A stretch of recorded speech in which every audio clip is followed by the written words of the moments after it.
Alors, vous parliez tout à l'heure de la position de la Russie, si tant est que Soloviev soit la voix du Kremlin à la télévision. Non, je vous vois en douter. Mais enfin, en tout cas, Soloviev plastronne à la télévision et évidemment, il s'attaque directement à la France, État impérialiste. On y reviendra dans un instant.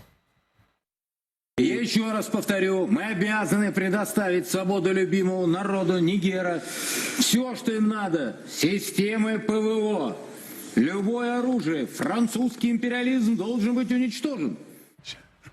Voilà, toujours va-t-en-guerre, hein, bien sûr, ça tombe sous le sens, mais enfin, est-ce que ça peut résumer la position russe qui se réjouit de ce qui se passe, en tout cas contre la France et peut-être les États-Unis, on le verra dans un instant. Je pense qu'il y a quand même deux positions. La position officielle de l'État russe, effectivement, ce que vous venez d'évoquer, c'est que Peskov, par exemple, le porte-parole de Kremlin, il a dit qu'ils sont en gros pour la reconstitution de l'ordre constitutionnel. Après, effectivement, si on parle de Niger, on voit le contexte très complexe avec Burkina Faso, avec Mali, où sont déjà Wagner.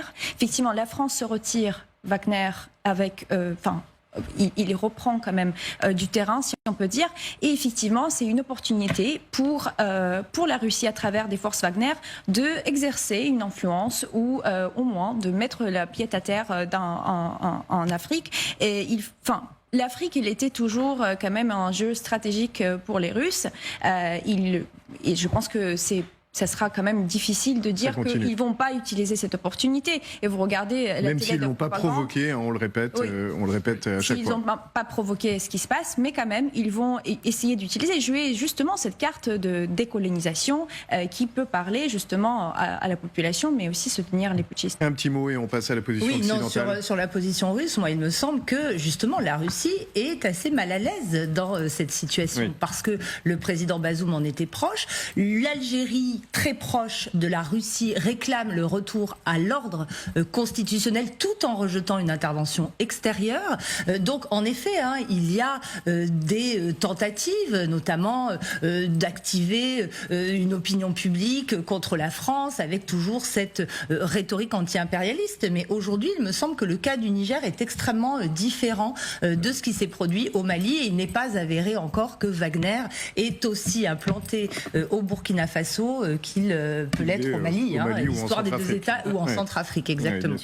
Un mot très bref sur la suite de la séquence dont on vient de voir un extrait que j'ai visionné dans son intégralité.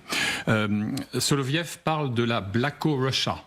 Et ensuite, avec l'un de ses invités, il s'esclaffe sur la prononciation du mot Niger. Doit-on prononcer Niger ou Niger? Vous voyez exactement ce que je veux dire. On voit le niveau. Et vous avez un vice-président de la Douma qui s'appelle Piotr Tolstoï, qui n'est à l'évidence pas à la hauteur de son ancêtre, et qui, l'autre jour, a déversé tous les poncifs racialistes de la condescendance coloniale, en décrivant à la fois l'Asie centrale et l'Afrique comme des réservoirs à esclaves et à matières premières. Donc voilà pour mettre un peu l'église, fût-elle orthodoxe, au milieu du village quant à la vision amicale que la Russie a du continent africain.